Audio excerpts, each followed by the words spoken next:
Hey people, Duncan here. We'll talk about the sanctuary subversion in America. Please subscribe to my channel, like my videos, comment below, let everybody know, share them, and push that button for more notifications. Now, when I talk about the sanctuary subversion, here's what I'm talking about.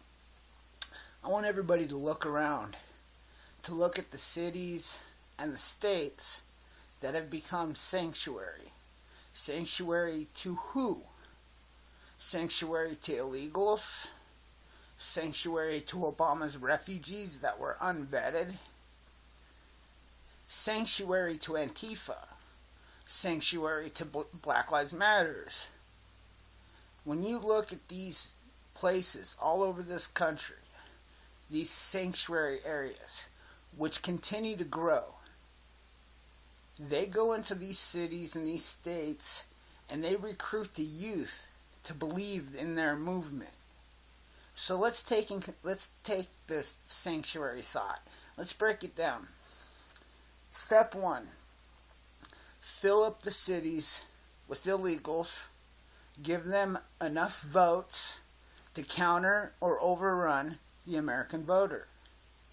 They do this by allowing them to come in to get a driver's license, which automatically registers them to vote in places like California, a sanctuary state. Now, these individuals now use this driver's license and this right to vote to change our laws, to change the minimum wage, to fit their living here. Now suddenly the American people begin losing their rights, they begin losing their money, they begin losing their jobs, and so on. None of these illegals care about America. They don't care about the American laws, they don't care about the American flag or the American people. They continuously come here, they continuously break our laws and overwhelm our system. Now, these same sanctuary cities and states are home to Obama's so-called refugees. These refugees come from places all over this country that look to destroy us. These so-called refugees come here with very little vetting. They come into these sanctuary cities. They're given the right to go to our schools, all funded by the American taxpayer. They're given the right to run for local public offices, to change school boards, to change school curriculums so that they can pump their Islam into our schools. All of which time these same liberals attack In God We Trust. They attack the faith that backs up our laws. You see, this country was based on the Christian morals and values. That's where we came up with thou shalt not kill, thou shalt not steal, and so on. So when these Islam come in here and they look to tear down our entire laws and our faith, they do this knowing that our laws and our entire foundation is based on this faith. So when they go in there to tear down In God We Trust, they're doing it because they know that it was God that we trusted our laws or the ideas of our laws in. Now, when they go in there and these same people, these same liberals back up people in the Black Lives Matter movement who tear down statues and monuments in the name of slavery, these same individuals, a vast majority of them, belong to the Brotherhood of Islam. So, inside these Islamic, illegal sanctuary spots, you now have a racist group like Black Lives Matter that is heavily influenced by the Brotherhood of Islam to go tear down statues in the name of slavery. Now, here's the problem. One, if they open that door, they're opening the door to the forefathers. They're opening the door to our documents, such as the Declaration, the Bill of Rights, the Constitution.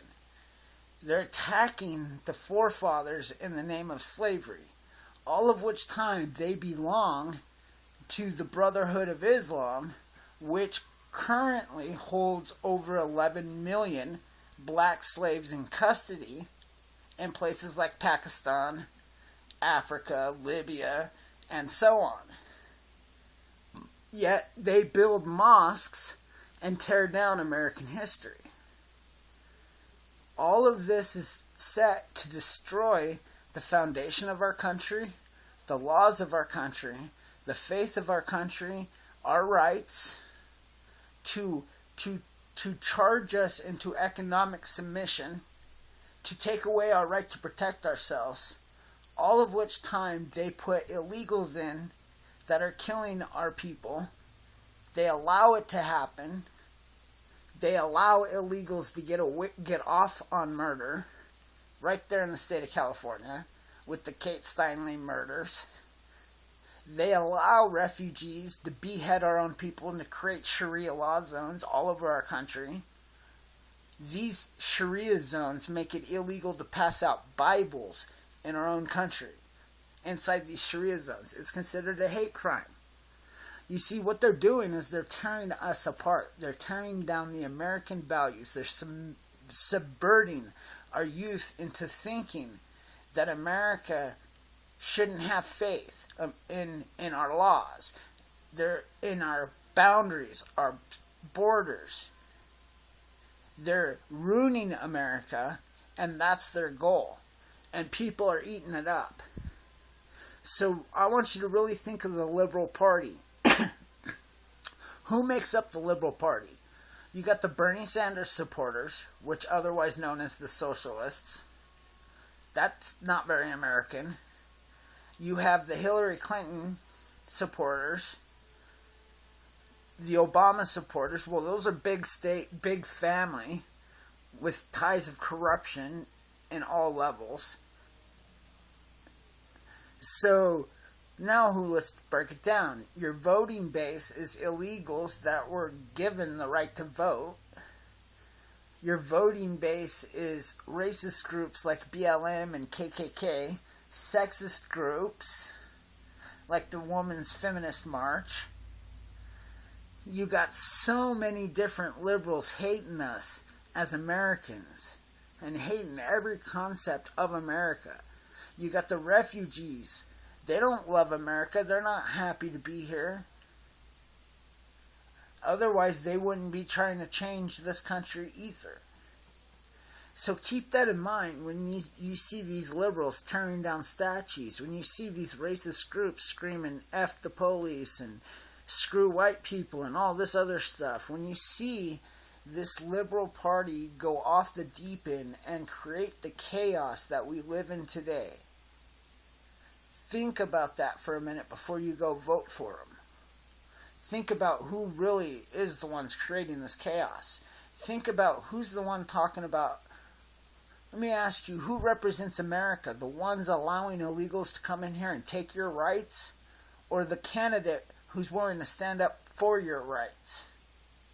Now look around in America. Not enough candidates, not enough of our representatives are standing up for the American people and the American rights. That's why we, the people, must stand for our rights. If you live in Oregon, vote for Duncan. Let's redeem this. Duncan, 2018, is Oregon's next governor. We will redeem this. We need to get people in office who will hear our voice and represent it. Enough of this corruption, deep state, big family lies from the Liberal Party. Enough of their racism, enough of their sexism, and enough of their corruption. Vote for the America First candidates. Thank you. Have a great day. Redeem Oregon. Vote Duncan 2018 as Oregon's next governor. Peace. Duncan out.